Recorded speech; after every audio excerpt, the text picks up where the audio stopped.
Good Tuesday morning, everyone, and welcome to the latest episode of Tuesday Talks. You know, it is a beautiful day outside. I'm looking outside the window right now. It's beautiful, sunny, wonderful day, and I hope that you are having a wonderful day as well, and that you get another day to live, another day to breathe that God has blessed us with. You know, this time of the year is an exciting time for a lot of people because it's graduation time. We have a lot of people, especially in our area, seniors will be graduating here within the next week or two.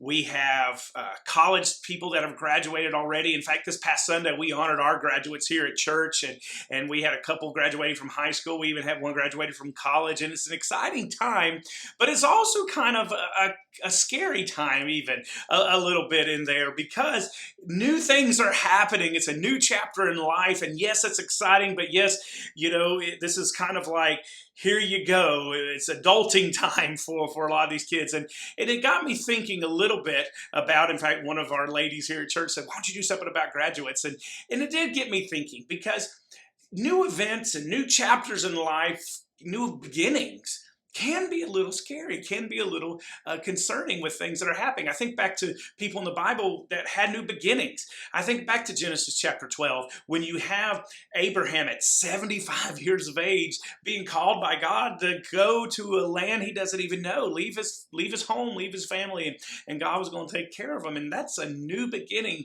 for someone at 75 years old. I think about Saul in Acts chapter 9 as he's on the road to Damascus and Jesus appears to him and he has that conversion event there and he begins to preach Jesus immediately, and that's got to be scary because things did kind of turn against him really quickly, and new beginnings and new lives, new chapters are so exciting because we can get new things that are happening. And so if you're at one of those points in your life or you're wanting a new beginning, I want to give you 3 things here quickly this morning that you can hold on to about God, that you can face new beginnings in your life and new chapters in your life. And even if things are scary, you can hold on to these things. First one is this, that the Hebrew writer says in Hebrews chapter 13, verse 5, that God will never leave us nor forsake us. And that is a great place to start. To know that the God who created all of this, who loves you so much, who sent his son Jesus to die for you, it's always going to be there for you, no matter what. It reminds me of what Paul says in Romans chapter 8, verse 31,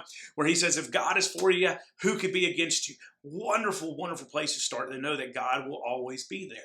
The second thing, the reason why we need number one, because the second thing can be a little bit scary. I don't know if scary is the right word, but at least gets us thinking of wondering what in the world's going on, is that God's timing is perfect. You know, we're used to getting things quickly and wanting things on our time and being able to get the answers. We have social media, we have the internet, we got Google, we can do all these things and find out all the answers. And sometimes when God is working in our life, it may not happen as quick as we want. It reminds me of John chapter 11, when Mary and Martha come to Jesus and say, Jesus, our brother's sick, you need to come. And he says, don't worry, his sickness isn't to death. And we know what happens. Lazarus dies. And then Jesus shows up, well, seemingly 4 days late. But it was right on time for God to work and for his glory to be done and his will to be done. And Lazarus was raised from the dead. And what seemed to Mary and Martha to be 4 days late was right on time. And that's also because, number 3, God loves us like a perfect parent. I think back to Isaiah chapter 66 and verse 13. As a mother comforts a child, so I will comfort you. In those moments where change and new beginnings can be a little scary, you got God that you can lean on. I know that everybody's family isn't necessarily the best, and sometimes our parents may not have done everything that's right, but in a lot of places that you would call a mom or call her dad and say, hey, I need your advice. I need to know what I should do in this situation. To know that God is there for you, no matter what, gives this confidence and this assurance that, hey, I can face these new beginnings. I can face these uncertain times, and I'll make it. And I can turn to him, and he will comfort me. If you're in a new beginning in your life, God bless you, and I pray that you will make sure you look to God throughout everything that you do. And maybe you're thinking about a new beginning in your life. Turn to God. Turn to us. We're here to help. We would love to talk to you. But know that he is always right there. Not going to leave you, not going to forsake you. He will show up on time, and he will love you like a perfect parent.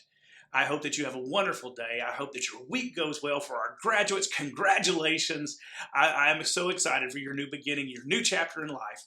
And always trust that you have the God above who is there for you. Have a great week. We will see you next Tuesday for Tuesday Talks.